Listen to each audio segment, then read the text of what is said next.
بسم اللہ الرحمن الرحیم۔ سامعین محترم، آج کی یہ مختصر سی ویڈیو اس مسئلہ کے بارے میں ہے کہ تکبیرات تشریق کسے کہا جاتا ہے اور ایام تشریق کسے کہا جاتا ہے۔ یاد رکھیں کہ ایام تشریق اور تکبیرات تشریق یہ دو الگ الگ چیزیں ہیں۔ ایام تشریق تو وہ دن ہیں کہ جنہیں نبی علیہ السلام نے یوم العرفہ سے لے کر 13 ذو الحج تک جو ہے نا ان کو ایام تشریق کہا جاتا ہے، اور پھر ان ایام تشریق کے اندر جو تکبیرات پڑھی جاتی ہیں، اللہ اکبر لا الہ الا اللہ واللہ اکبر وللہ الحمد، ان کو تکبیرات تشریق کہا جاتا ہے جو ہر نماز کے بعد پڑھی جاتی ہیں۔ ہم نے سب سے پہلے یہ دیکھنا ہے کہ اس لفظ تشریق کا معنی کیا ہے اور ان کو ایام تشریق کیوں کہا جاتا ہے۔ تو یاد رکھیں کہ ایام تشریق کو تشریق اس لیے کہا جاتا ہے کہ فقہائے کرام فرماتے ہیں کہ یہ تشریق اللحم سے ماخوذ ہے،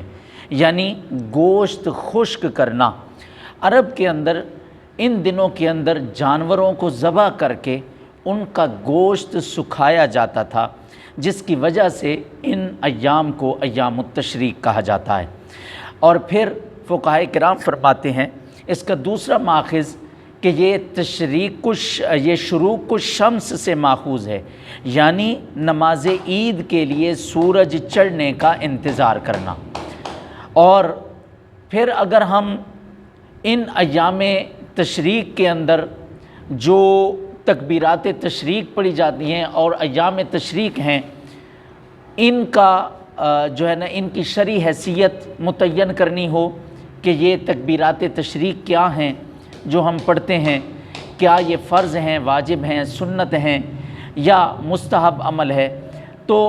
اس بارے میں ہمیں قرآن مجید بھی اور احادیث طیبات بھی ایک ضابطہ دیتی ہیں کہ یہ ایام تشریق کے اندر پڑھی جانے والی تکبیرات یہ واجب ہیں۔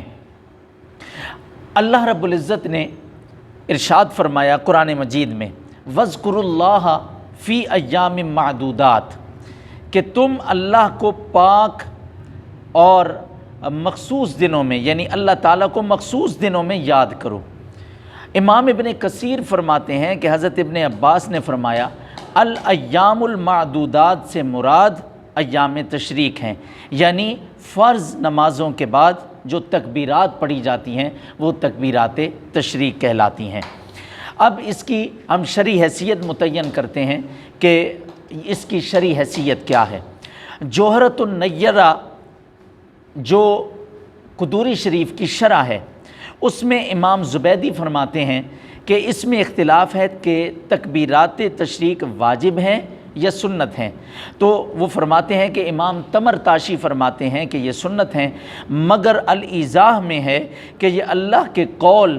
وَاذْكُرُوا اللَّهَ فِي أَيَّامٍ مَعْدُودَاتٍ کی وجہ سے یہ واجب ہیں کہ اللہ کو ان چند مخصوص دنوں میں یاد کرو۔ فرماتے ہیں کہ جب یہ امر آ گیا تو پھر اس کا مطلب یہ ہے، اس کے خلاف کوئی قرینہ نہیں ہے، تو اس کا مطلب یہ ہے کہ یہ واجب ہیں۔ اور پھر در مختار کے اندر بھی امام شامی نے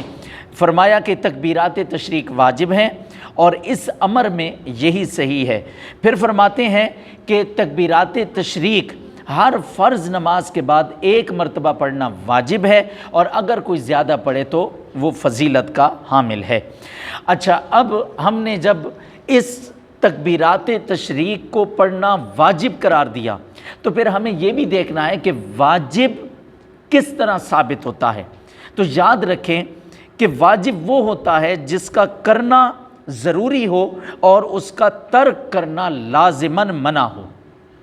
اور ایک چیز قطعی ہو یعنی اس کا ثبوت قطعی ہو، اور لزوم پر یعنی اس کے لازم ہونے پر دلیل ظنی ہو، یعنی وہ خبر واحد سے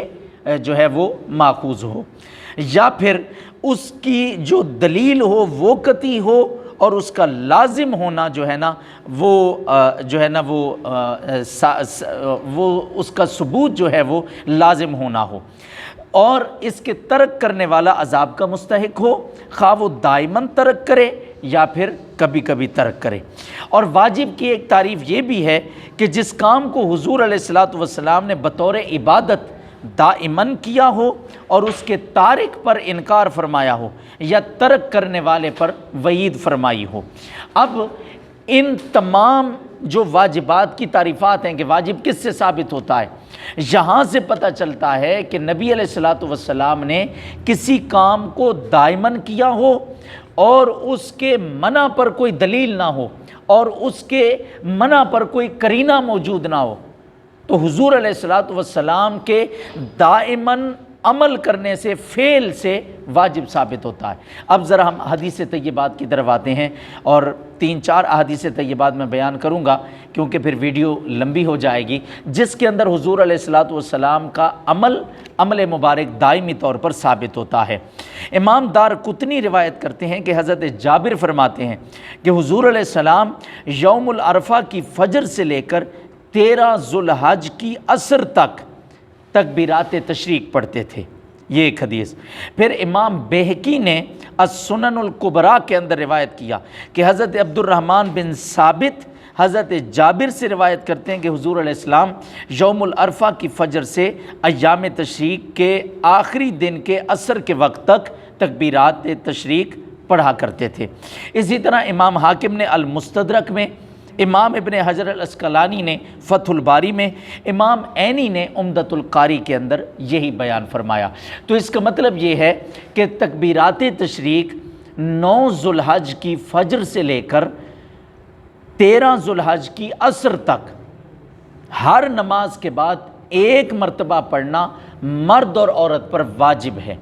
مگر اس میں فرق یہ ہے کہ مرد اونچی آواز سے پڑھے گا اور عورت آہستہ آواز میں پڑھے گی، اور اگر کوئی ایک سے زائد مرتبہ پڑھ لیتا ہے تو وہ سنت بھی ہے اور اس میں زیادہ ثواب بھی ملے گا۔ اللہ رب العزت کی بارگاہ میں دعا ہے، اللہ رب العزت ہمیں ان ایام کے اندر، اللہ رب العزت ہمیں اپنا خاص ذکر کرنے کی توفیق عطا فرمائے اور تکبیرات تشریق کے فیوز و برکات سے ہم سب کو مالا مال فرمائے۔ والسلام علیکم ورحمۃ اللہ وبرکاتہ۔